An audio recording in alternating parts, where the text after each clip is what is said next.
Hello, it's Leona again, and today I wanted to talk a little bit about anxious avoidance. Now, I'm not a therapist and I don't claim to know every single thing about anxious avoidance or those tendencies, but I just have a few 2 cents that I would like to convey as someone who has been on both ends of the spectrum or who does observe anxious avoidance pop up in myself sometimes.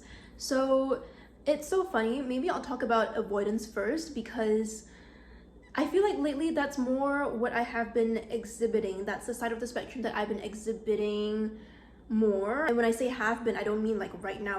I kind of mean more so in like, I always thought that my whole life that I have anxious attachment and like very little avoidance. But I think more recently I realized that I actually have probably more avoidant tendencies than anxious, and that's fine. I feel like it's common for people to display both. But yeah, I guess I will speak a little bit first about the avoidance side of the spectrum. And also, anxious avoidance can come up, by the way. I mean, like this, maybe this is already obvious, but it can come up in like close friendships too, or even like not close friendships. It doesn't have to be like just for non-platonic connections. Sometimes friendships, as they deepen, they could ask for more intimacy, whether that's through like conflict resolution and things like that. And yeah, not even for like close friendships, but for like even non-close friendships, like yeah, secure attachment or non-secure attachment can just show up in almost any dynamic, I feel. Yeah, so circling back to avoidance, because ever since I was made aware or more aware that I actually have more avoidant tendencies than anxious, I've been trying to be sensitive to how that feels like in my body for when that shows up. So yeah, personally for me, I feel when I'm experiencing avoidance in the moment, what it feels like is I feel like it's not a very strong feeling, or it could be, maybe it could be strong, but I feel like it's sneaky. It's not something that makes me feel immediately bad about myself or anything.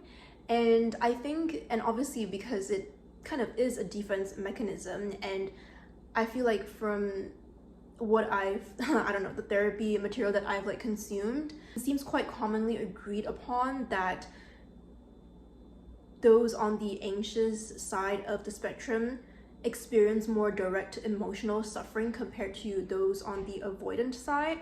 And I feel like I can kind of confirm that, like having been on both spectrums, because like when you're on the anxious side, it's like that longing that is like that longing is so strong, and it's like you're wanting more and more of it, but maybe it's not reciprocated in the way you want, and like that pining, that longing, that yearning can be very painful. And obviously like the antidote, which you may already know, is to find that security within yourself or within like your community. And obviously there's so many more antidotes, I'm sure, and like ultimately the ultimate antidote is self-love and unconditional self-love, but I won't get into the nitty-gritty of like all the therapeutic methods. So if I'm identifying as an avoidant in a certain case, I feel like it's like way less emotionally suffering than being on the anxious side, just because my only instinctual reaction would be to just close up. But it's not like there's no yearning that I'm like longing for, so that my internal sense of like self-worth can be filled or given to me by someone else. When I'm in that avoidance state, yeah, I notice it is a lot more just avoiding and just not wanting to be a part of it, and just like, I don't know, playing dead, or like closing one eye or closing both eyes. And it feels like a detachment for sure, and it's quite subtle. Definitely the heart space is a little bit closed off, and there could be a little bit of like a shielding, like armadillos, that's the image that comes to my mind. But like when your shield, or like when my shield comes up, it feels a little bit defensive. So that's my experience, like somatically, like how it feels in the body. And it's honestly quite easy to overlook it, or to pass it by, or to just be like, well, this is how I'm feeling, and like to not do anything about it, because like I said, there isn't that pain, that longing pain that an anxious person and just anxious identifying person might go through. So there's not much motivation to do something about it, and most of the time avoidance would be pretty good at going about continuing with their life as if nothing happened, and just like completely avoiding the situation or the person, and just keep living their life, basically. Like that would be the response. And I feel, correct me if you think I'm wrong, that anxious people are more likely, or anxious identifiers are more likely to seek external help like therapy or something, more so than avoidance, because like I said, the pain is stronger, and for avoidance they can just kind of pick the next distraction and like move on with their life. But I still feel like it is so important for, if people like strongly identify with being an avoidant, I still feel like it is so important to still like take the effort and time to look into that, because from what I've like seen and heard from other people like of all genders, like yeah, any person who is dealing with an avoidant can still be, even if they have a secure attachment, like they can still be hurt by the avoidance, like sudden detachment and not wanting to face any like further intimacy, whether it's via further conflict resolution or like honest conversations, and like just, yeah, talking about like their feelings. Like some people are, I guess, not comfortable with that, because honest conversation normally, especially during conflict resolution, sometimes, most of the time, involves talking about how you feel, how you're feeling in the moment. And yeah, if for the avoidant, if accessing their own feelings for themselves as an individual on a day-to-day basis is already hard, you can imagine how much harder it would be for them to voice that out to someone else, to a close friend, a partner, or whatever. So yeah, empathy for avoidance, because I have experienced that feeling, but also accountability, taking accountability for how it might affect someone else. And I mean, it would also affect the avoidant themselves, but I guess it is easier to not be aware of how it is affecting them, because what the defense mechanism essentially keeps us safe by not having us open up our hearts or access our feelings. And that provides a sense of safety, whether it's a false or true sense of safety, like that's another story, but it provides a sense of safety because it's basically the fear of vulnerability and being seen for who you are, or hurt for who you are, being witnessed for who you are. And possibly like maybe a common like example for an avoidance past would be they probably did that before to a close one, to a loved one, and they were completely shut down or just like shamed for like even having that feeling, or for bringing that feeling up, whether it's by like a caretaker during their childhood or a parent. So yeah, it just basically, the subconscious lesson that they've learned is that it is not safe to open up, it's not safe to love or to receive love, it's not safe to open up your heart. And feelings are, yeah, like not safe. Like deep feelings are not safe. So, but yes, again, going back to accountability, oh yeah, so not only does it affect like the person that the avoidant is dealing with, but I feel like it also affects them, even if they might not be aware of it, because by being so comfortable with never opening up and never opening up their hearts enough, I mean, yeah, a little sad to say, but like you do miss out on like the gift of intimacy and like true love because it is just that hard for you to trust. And when I say you, I mean me too, because like I said, I've been on both spectrums, both sides of the spectrum. So yes, whether one seeks to explore the avoidant tendencies further or not, whether through external help or like your own shadow work or anything like that, I guess that really depends on the individual's desire to feel or like to be curious about letting or experiencing that love and experiencing that heart opening and letting someone else in and being vulnerable, which is a gift. But I know probably, I mean, I don't blame some people for not seeing it as a gift because it might be too scary in their perspective. And so yeah, it really depends on like the individual's curiosity. So yeah, going back to when I was feeling somatically into how it was like feeling myself in that avoidance state, the urge to just avoid it and go on living my life like any avoidant would do was really strong.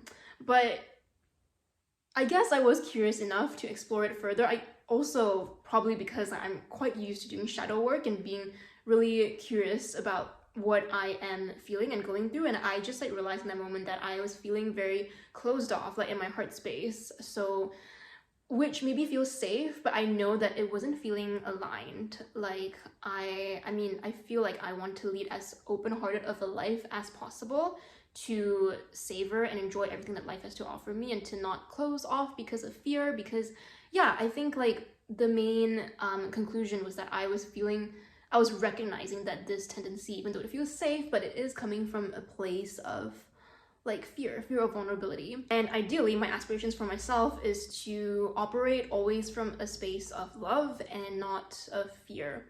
And if you want to hear more about many subtle ways in which you or I or anyone could operate subconsciously from a place of fear when it looks like they are doing something that isn't unknowingly, you can feel free to check out my previous video, and in there I talk about how the universe brings us certain circumstances or like brings us the exact thing that we fear so that we can transmute it. And that transmutation is ultimately what would take us out of operating subconsciously from a place of fear and into operating from a place of like neutrality or love. So yeah, going back to me being in my avoidance state, I feel like the thing that helped me in that moment, besides curiosity obviously, was just honestly a conscious intention to open up and to be curious and to lean in a bit further out of curiosity and to see what this has to bring me, which even as I'm saying it, like it feels or sounds like something that might not sound even worth it to someone who's really used to being avoidant,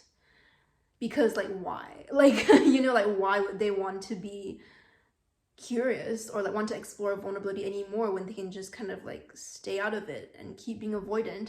So I totally get it. But like I said, the deeper gift in that is being more aligned with just like unconditional love, which is my personal aspiration. Does not have to be everybody else's personal aspiration, but also what lies beyond that fear of vulnerability is the gift of intimacy and like the actual experience of like love and like heart connection. And so again, it does depend on how interested that individual would be in accessing that other side that is behind that fear of vulnerability. And so yeah, like I said, I was just consciously trying to lean in and open up more, and obviously I did mirror work, which I feel was very helpful. I know I blab about mirror work all the time and I describe it in way more detail in my previous video called How to Feel Good About Yourself, but it's just changed my life. So I've been doing that like almost every day, like no matter, like just at any moment that I feel anything other than like joy or peace or calm or happiness, like I start my mirror work. And so yeah, I used the mirror work process in that video and it was really helpful, just asking myself, why am I feeling avoidant? Why do I feel this?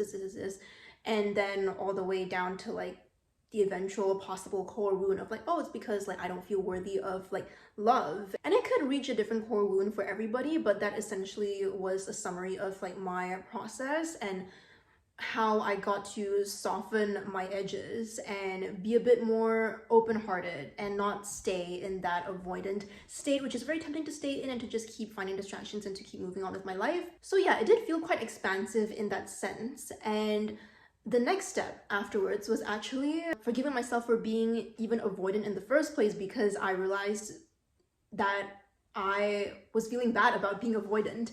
And I know that sounds really harsh on oneself, but I feel like it is quite common when someone like realizes that they are operating from some undesirable state and then they are hard on themselves for even being in that state. But it's like, can you really help it? Like, you can't really help it.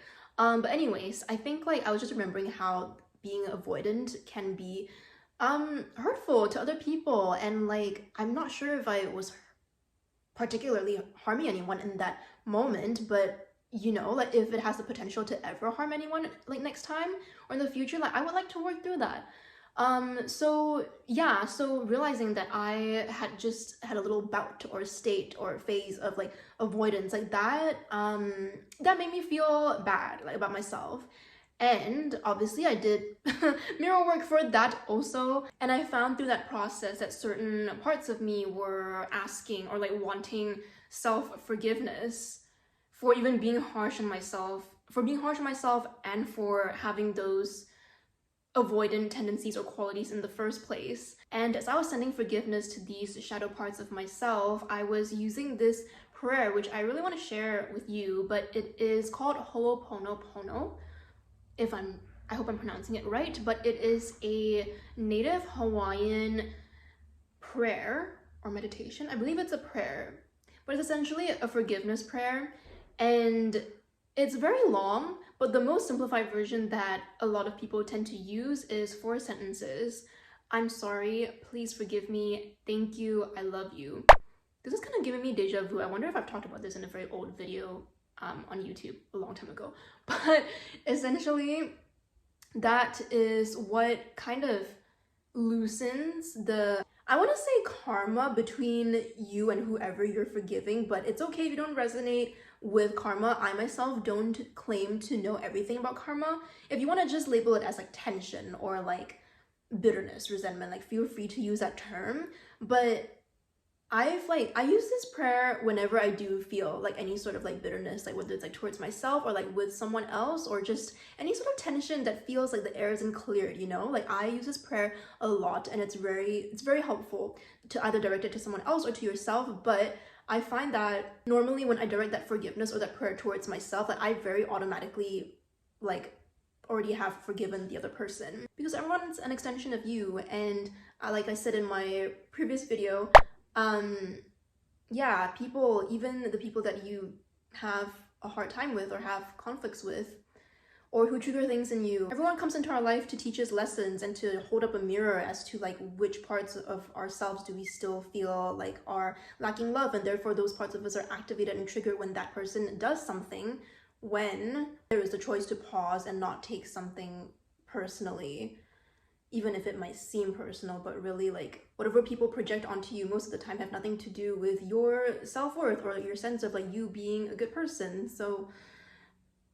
yeah, but then the more common thing that happens is that we like internalize whatever they are telling us or doing to us, and we get triggered and activated, and that's where shadow work comes in. And that's also why I even created my previous video, how to feel good about yourself in the first place, and also pretty much why I focus a lot on shadow work. And I know it sounds, or like this seems like such a self-focused topic, just me talking about shadow work all the time, but self and your relationship with self does affect the collective. And like I said earlier, everyone is an extension of you. Not gonna go into the nitty-gritty details of how that is quantum physics and how we are just interconnected. Not even quantum physics, but like that is as per indigenous knowledge and ancient knowledge all around the world in all cultures. And quantum physics is kind of like the science version of that, but like ultimately the ultimate message is that we are all interconnected. And so based on that, the deeper our security in ourself is, the more secure we are, the more unconditionally self-loving we are.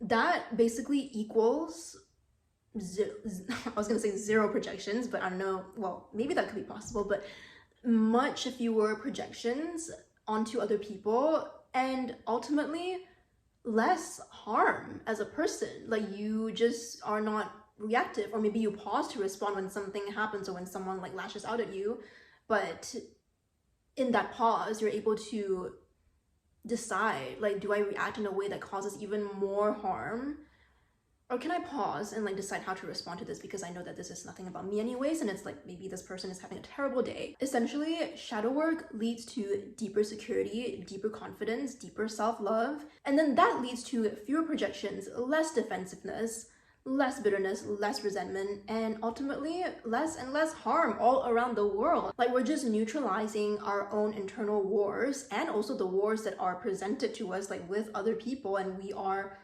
disengaging in a very neutral and equanimous, what is the word? Equanimous? I hope that's the right word.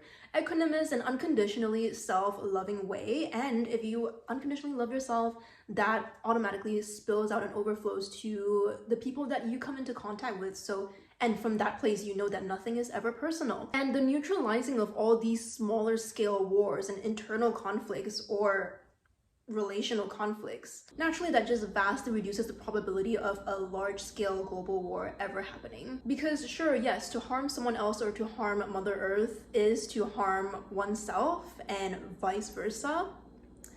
And I suppose the concern or the thing or the puzzle to solve within that is sometimes we're just not aware that we're harming ourselves or someone else.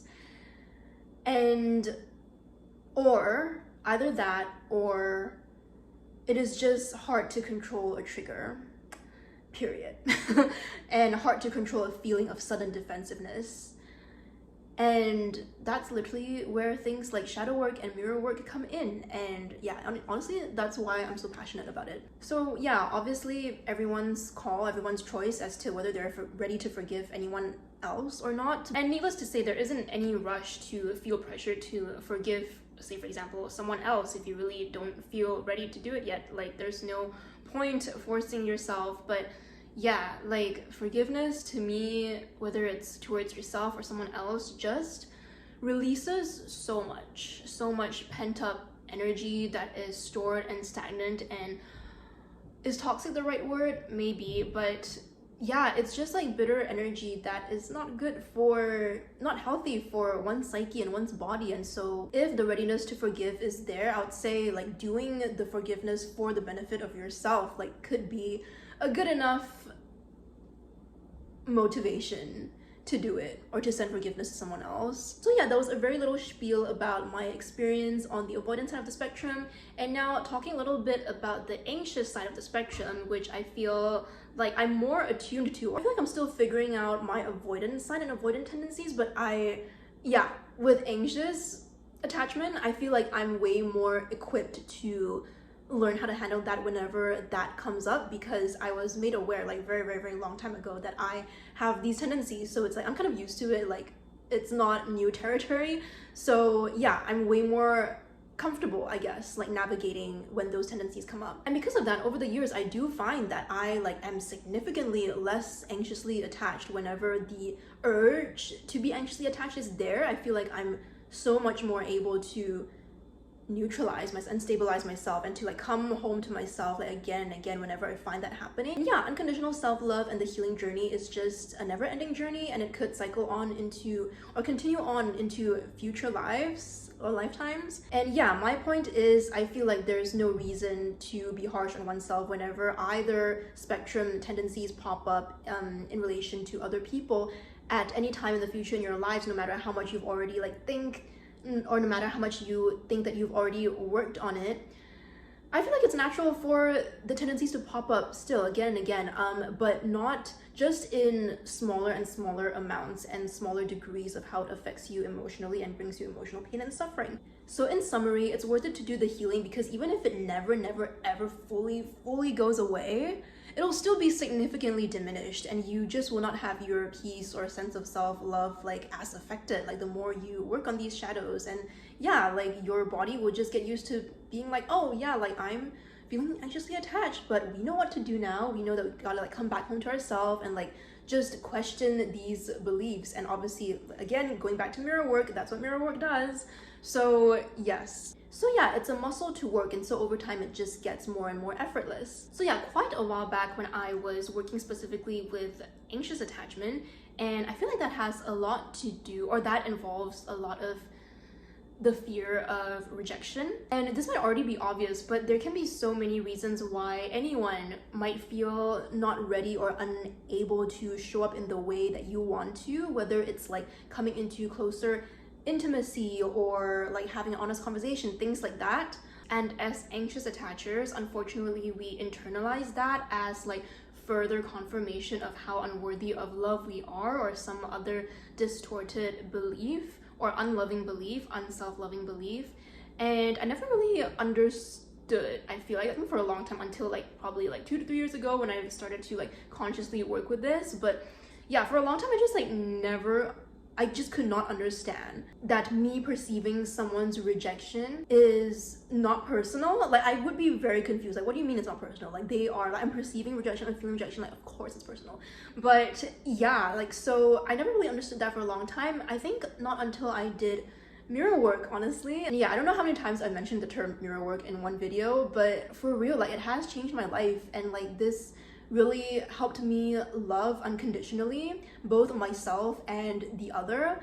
And unconditional love to me includes, or like is an umbrella for self-love also, that involves boundaries, like loving someone from a distance, for example, like wishing them the best, wishing them nothing but the best, but also like understanding that you might be on different paths, and obviously also not taking anything personally, and or like any differences personally, but accepting and embracing the different paths that you might be on. And having the opportunity to love that person from a distance, but also having the boundary that you don't want to be engaged deeply with this person or like involved closely with this person, because you're not wrong to want more closeness, or like whether it's like more commitment or anything that you want from that person. Like, you're not wrong to want that from them, but it's like if they're not able already or have the capacity to provide that, it is so fair to want to pull back your energy and to make sure that you're not overly giving like love or attention or whatever it is. And because that creates an imbalance if the person isn't able to reciprocate in the way that that you wish. And secondly, what a lot of anxious attachers do is that unknowingly, like, they give and give and give with the hope of getting something back or getting back the love that they truly desire. And so yeah, like that's not unconditional love. And so that's why like boundaries are a part of unconditional love and unconditional self-love, because that way you're not overgiving, basically. And I mentioned that because I feel like there still is a common notion or like misunderstanding that like unconditional love means like giving and giving and not receiving anything back. But like, no, unconditional love involves and includes and encompasses giving unconditional love to yourself first and self-love. And obviously like that would involve boundaries and where we choose to invest our energy in, and whether we are getting a lot of satisfaction and fulfillment from the things that we are investing our energy in. It's really interesting because after doing mirror work again and again for the past 2 weeks, just really consistently, whenever anything other than happiness or peace or love pops up for me in my body, I've realized that whenever I feel, okay, actually I'm just gonna read from my iPad because I made a little like journal note here, but yeah, this is what I wrote. After doing mirror work multiple times, I've realized that whenever I feel even less than happy or excited about life, or any sort of lackluster, even if I don't respond with doing the actual mirror work step-by-step process, the simplest solution for me is to always remember that, oh right, I just need to give love to myself. And oh right, I just remembered that I am my #1 cheerleader and lover. And if that remembering feels hard to do, then that's a sign that the actual mirror work step-by-step process might be really helpful to dig into some deeper parts of me that don't feel worthy of love or peace or comfort in the moment, or pleasure in the moment.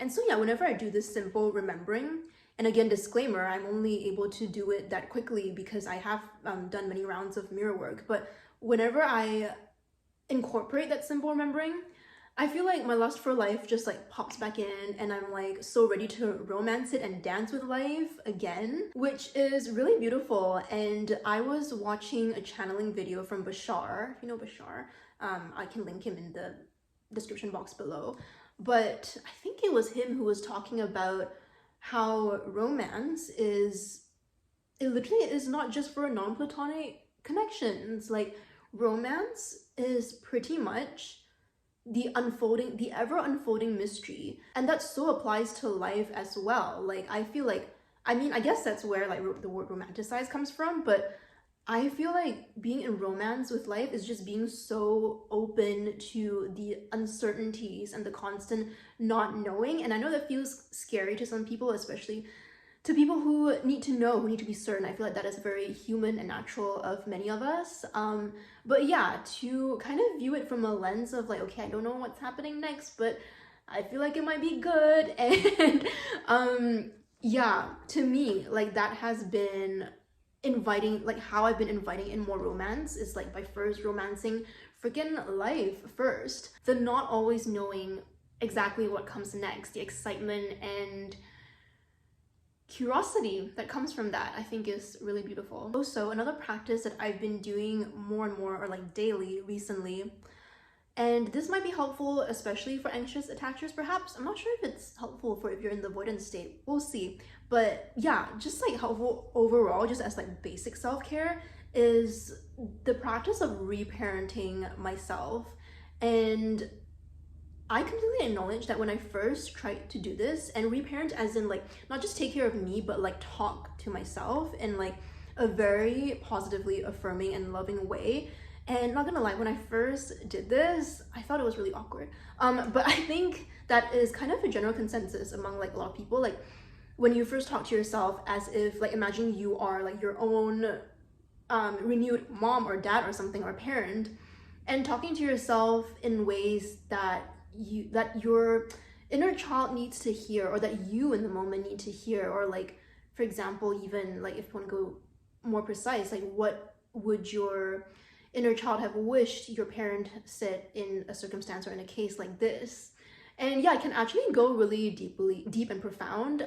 But yeah, I just wanted to acknowledge that the first few times anyone tries this, it might feel a bit awkward and weird, but it really is so helpful. Like, oh my goodness, I remember the first time I did it. I personally find it really healing, and I just feel like super connected with my inner child after, and just like really self-loving and just like emotionally safe. And so something that I try to do daily if I can is sounds so funny, but like each evening I literally have a chat with myself.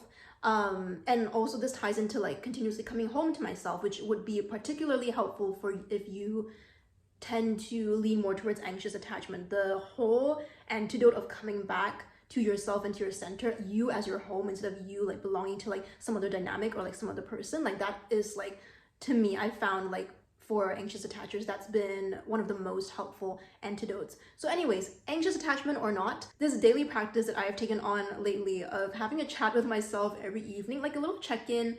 And I think like what someone else like once described it to me was, it's like when you come home from school, or when a kid comes home from school, like it would be nice if their parent like asked them like, how was everything, like how was this and how do you feel and things like that. So that's something that I've been trying to do every evening with myself, like how was your day, how do you feel right now, how do you feel about this and that. And yeah, it's kind of, it sounds so simple and so just so simple but it's been really effective. Like I truly feel like I am there emotionally for myself.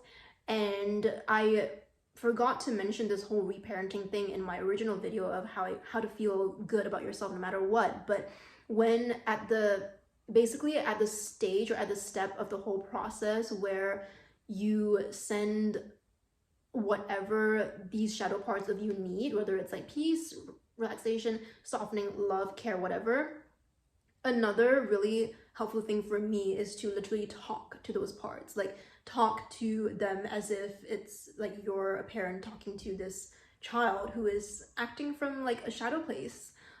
So yeah, just like self-talk, period, self-talk in general is really effective and helpful, even though it feels weird at first. But I just highly encourage it because I think it is really healing, and yeah, profoundly healing. Oh, and another thing that the person was telling me about regarding like having a chat with yourself each evening as a parent is like how do we talk to ourselves on autopilot each day if we were not aware of this or of any shadow work? Like I feel like a very common thing is we might come home from work and be like, oh my god, like yeah, shit, that was a shitty day, and like or I did this, I can't believe I did that, like I messed up, and we would like ruminate about it like over and over and just be extremely harsh on ourselves without even knowing. And so I found that like this daily practice of checking in with myself, like talking with myself, as yeah, in a way, in an effort to reparent myself, has been the exact opposite of that. Because like a parent wouldn't say that to their child, or like you as a parent, would you say that to your child? Like yeah, that like yeah, like you did this, like make sure you remember it, make sure you remember your mistakes, like don't ever forget it, and like yeah, keep remembering that today's a shitty day. Like you wouldn't say that to a kid. So it's really interesting, it's really opened my eyes up to like how on autopilot we have such a negative inner dialogue with us, or like with ourselves. And that's been something most lately that I've been trying to work on, an inner dialogue with myself, because there's so many autopilot things that we tell ourselves day in, day out that we don't even realize are even there. So yeah, that little evening chat practice just helps to bring that into balance, I feel, and to make us more aware of like how we are actually talking to ourselves day in, day out. And yeah, I think that is all I have to say. So thank you so much for listening. And if this helped you in any way, or if you had any insights or even things to share, definitely feel free to let me know always. And yeah, I'm wishing you such a wonderful day and a week. And yeah, see you soon.